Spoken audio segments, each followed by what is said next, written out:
This is part 2 of our profitability analysis. Section 1. Real-world profitability examples. Now that we've learned the key profitability ratios in part 1, let's look at how they work in real life. These simple examples will help you understand how businesses use profitability analysis every day. Example 1. Two cafes on the same street. Imagine Cafe A and Cafe B both sell coffee. Cafe A sells a lot more cups but spends too much on ingredients and staff. Cafe B sells fewer cups but has lower costs and better pricing. Even with lower sales, Cafe B ends up with higher profit margins. This is why profitability matters more than revenue. A business that sells a lot isn't always the better one. The one that keeps more after selling usually wins. Example 2. A tech company vs. a supermarket. A software company can sell one product online with almost zero cost per customer, leading to very high profit margins. A supermarket, however, operates with thin margins because it must buy inventory, pay for storage, rent large buildings, hire many employees. Yet supermarkets earn millions because of volume, not margin. This shows that profitability is shaped by the business model, not just performance. Example 3. A startup with low profitability. A new startup may have low or negative profit margins because they spend heavily on marketing, building their product, hiring engineers, research, and development. They are not bad businesses, they are in an investment phase. Investors analyze profitability trends, not just current numbers. Section 2. Common problems businesses face with profitability.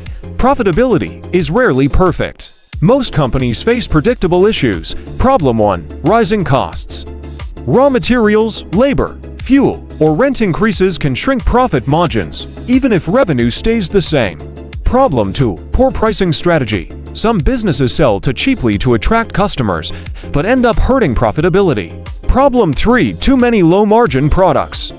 Offering too many products with little profit can drag down the whole company. Problem 4. Inefficient operations. Waste, delays, redundant staff, or outdated processes create unnecessary expenses. Problem 5. Intense competition. When competitors reduce prices, businesses often follow, squeezing margins. Profitability analysis helps identify these problems early so the company can take action. Section 3. Using profitability analysis to make better decisions. Let's look at how managers and business owners use profitability analysis in practical decision-making. 1. Deciding which products to keep. Businesses regularly check product-level margins. If a product sells well but earns low profit, they may raise prices, reduce production, change suppliers, or discontinue it completely. 2. Setting the right price. Profitability analysis helps businesses understand how much customers are willing to pay, how much the business needs to charge to remain profitable. They might adjust prices slowly or offer bundles to keep margins healthy. 3. Planning expansion.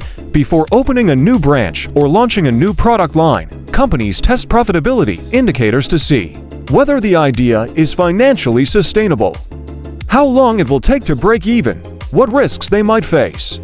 Profitability acts as a guide for growth decisions. 4. Managing costs the smart way. Business owners look for areas where costs rise without adding value.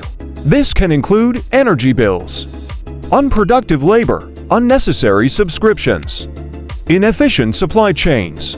Trimming these increases profit without raising prices. 5. Improving customer targeting. Not all customers are equally profitable. Some buy more often and cost less to serve. Profitability analysis helps identify high-value customers so the business can focus marketing toward them. Section 4. Profitability trends and what they mean. Analyzing trends, not just one-time numbers, is crucial. Rising profit margins mean better pricing, better cost control, stronger brand, more efficient operations. Declining profit margins mean costs are rising, competition is increasing, customers are switching, management decisions need review. Trends reveal how the company is evolving. Section 5. Profitability analysis for small businesses. Profitability analysis isn't just for big corporations. Small businesses benefit even more. A small shop or online seller can use simple indicators to grow fast. Gross margin tells them if their product pricing is right. Net margin tells them if they're overspending. ROA helps them decide whether buying new equipment is worth it. ROE helps them understand if their investment is paying off. Even without advanced tools, small business owners can track these monthly or quarterly. Section 6. Profitability and business survival. A company can survive with slow sales for a while, but it cannot survive long with weak profitability.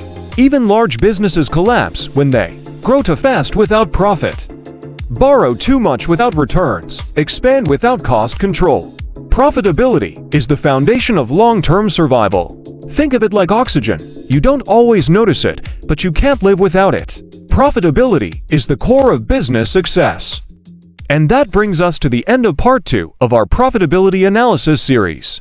Profitability analysis isn't about complex math, it's about understanding the story behind the numbers. If you enjoyed this series, make sure to like, comment, and subscribe for more business and finance breakdowns. Thanks for watching, and I'll see you in the next video.